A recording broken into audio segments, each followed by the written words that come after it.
स्त्री शरीर में यदि कोई किसी भी तरह की काम जनित हरकत करता है तो उसको बर्दाश्त करने की जरूरत नहीं है। हमारे सरकारी कानून हैं, उन कानूनों का सहारा लीजिए और बचिए।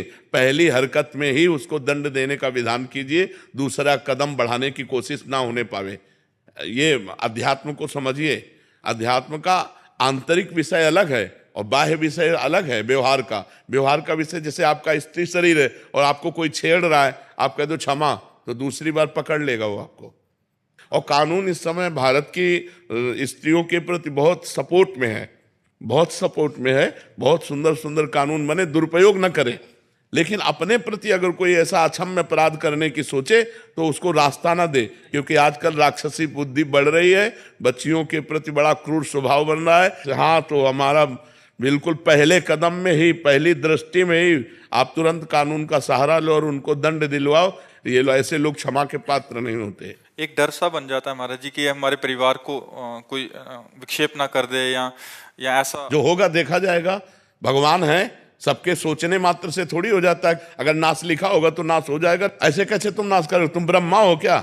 तुम भगवान हो क्या? देखेंगे हम। बिल्कुल डरपोक नहीं बनना चाहिए, बिल्कुल हिम्मत रखना चाहिए। देखेंगे अगर हम ऐसे हो, देखो बिल्कुल बिल्कुल फिट तैयार रहना चाहिए। मरना जिस दिन है उसी दिन मरेंगे, लेकिन इसके बीच में तुम हमको हस्तक्षेप करोगे, बिल्कुल कड़क रहना चाहिए। और अगर ये जरा भी इस तरह का कि एक दो लोग हैं हस्तक्षेप कर रहे हैं तो किसी तरह बचकर निकलना चाहिए और इसके बाद फिर सरकारी सहयोग लेकर के अपने बचाव पक्ष को रखना चाहिए। ये समाज अब ऐसा नहीं क्षमा करने लायक। अब नए नए बच्चे बहुत उद्दंड होते चले जा रहे हैं, बहुत उद्दंड। नशा करने लगे हैं, गंदी बातें देखते हैं मोबाइल में और उसी का प्रयोग प्रैक्टिकल करना चाहते हैं।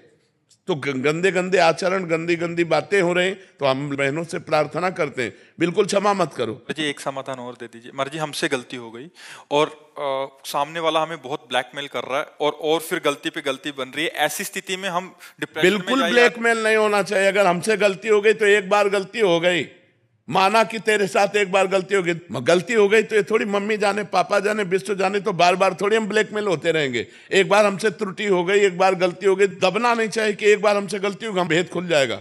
महाराज जी, मेरी 17 साल की बेटी है जी, वो जैसे एक्टिवा पे जाती है, वो मुझे घर आके बोलती है मम्मा पापा की उम्र के हाँ भी ऐसे गलत बिल्कुल बिल्कुल बिल्कुल बिल्कुल बिल्कुल नहीं। आजकल उम्र करने सबकी बुद्धि भ्रष्ट है। जो भगवान से बिलग है, जो धर्म से बिलग है, जो अध्यात्म से बिलग है, भरोसे लायक नहीं 80 वर्ष का भी।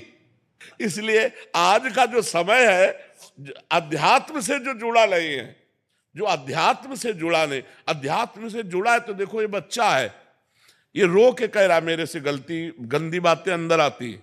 अध्यात्म से जुड़ा तो सभा में छोटा बच्चा है, कह रहा मेरे अंदर गंदी बातें आती है। और अध्यात्म से ना जुड़ा हो तो इतनी बात कैसे कह सकता है? अध्यात्म के बिना जुड़े पशुता नहीं जाती, आसुरी प्रवृत्ति नहीं जाती।